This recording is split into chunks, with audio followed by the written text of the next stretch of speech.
Kokie yra godaus žmogaus veido bruožai? Na, sutarkime, kad godumas gali būti labai įvairiapusiškas, bet tikriausiai jums yra įdomiausia finansinio godumo reikšmė.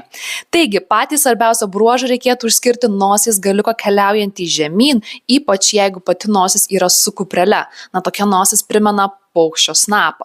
Papildomas godumo parametras yra didelė burna drauge su putliomis lūpomis ir dideliais dantimis. Šis parametras rodo norą atsikąsti kuo daugiau grobio ir tai gali apimti tiek tą skanesnį kąsnį, mums suprantama prasme, tiek finansinį godumą. Ir prie to paties labai stambus nosies galiukas indikuoja tą polinkį nejausti saiko ir tai taip pat gali atsispindėti finansiniuose reikaluose. Atsiminkite, kad kiekvienas veido bruožas keliauja tiek su pozityvia galima charakteristika, tiek su negatyvia galima charakteristika. Ir kurią atskleisi tu pats pas save yra tavo paties atsakomybė.